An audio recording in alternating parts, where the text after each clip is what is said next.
Assalamualaikum warahmatullahi wabarakatuh.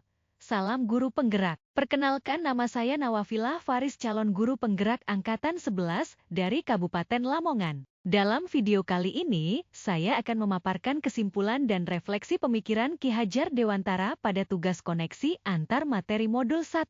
Kali ini, saya akan merefleksi diri saya melalui 3 pertanyaan seperti berikut. Pertanyaan yang pertama, apa yang Anda percaya tentang murid dan pembelajaran di kelas sebelum Anda mempelajari modul 1.1? Pertanyaan yang kedua, apa yang berubah dari pemikiran atau perilaku Anda setelah mempelajari modul ini? Pertanyaan yang ketiga, apa yang dapat segera Anda terapkan lebih baik agar kelas Anda mencerminkan pemikiran Ki Hajar Dewantara? Saya percaya tentang murid dan pembelajaran di kelas sebelum saya mempelajari modul 1.1. Guru mendominasi pembelajaran atau teacher center dalam pembelajaran. Saya terlalu banyak berceramah dan siswa hanya duduk diam mendengarkan. Pembelajaran hanya terfokus pada ketercapaian materi dan KKM. Padahal saya sering lupa bahwa pendidikan bukan hanya soal mentransfer ilmu saja, tapi sejatinya ada aspek lain yang harus diperhatikan dalam belajar. Guru kurang memahami karakteristik peserta didik. Saya cenderung menyamaratakan kemampuan anak dengan melakukan pembelajaran yang sesuai dengan zona nyaman saya, tanpa memperhatikan perbedaan yang ada pada peserta didik. Siswa terlalu pasif, dan motivasi belajar yang rendah. Saya sering merasakan saat saya menjelaskan materi mereka lesu dan tidak bersemangat, kadangkala mereka mengobrol dengan temannya. Kemudian saat saya menanyakan kepada anak-anak apakah ada pertanyaan, dan mereka hanya diam. Jadi guru tidak tahu siswa paham atau tidak dengan materi tersebut. Yang menjadi fokus utama saya adalah suasana yang tertib, tenang, dan anak-anak memahami materi.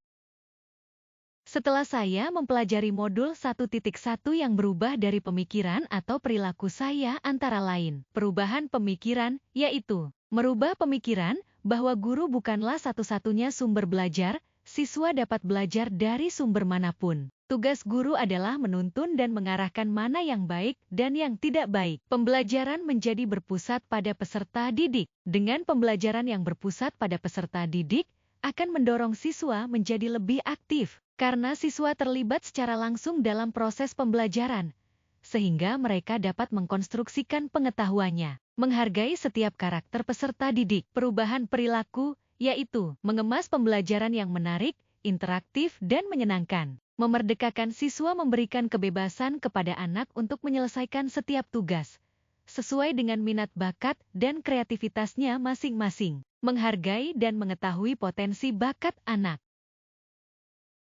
Apa yang dapat segera Anda terapkan lebih baik agar kelas Anda mencerminkan pemikiran Ki Hajar Dewantara? Merancang pembelajaran yang interaktif dan menyenangkan dengan melibatkan peserta didik. Menerapkan pembelajaran berbasis budaya lokal setempat. Menerapkan konsep merdeka belajar dan mengintegrasikan setiap pembelajaran dengan pencapaian profil pelajar Pancasila. Pembelajaran yang mengutamakan aspek karakter dan budi pekerti. Menerapkan pembelajaran yang menuntun bukan menuntut. Menerapkan pembelajaran yang sesuai kodrat alam dan kodrat zaman.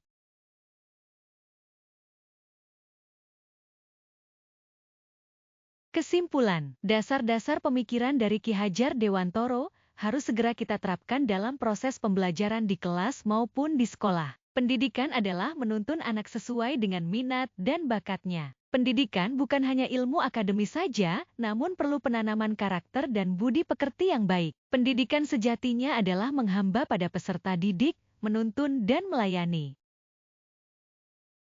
Sekian refleksi dan kesimpulan dari saya pada tugas koneksi antar materi modul 1.1. Terima kasih dan Assalamualaikum warahmatullahi wabarakatuh.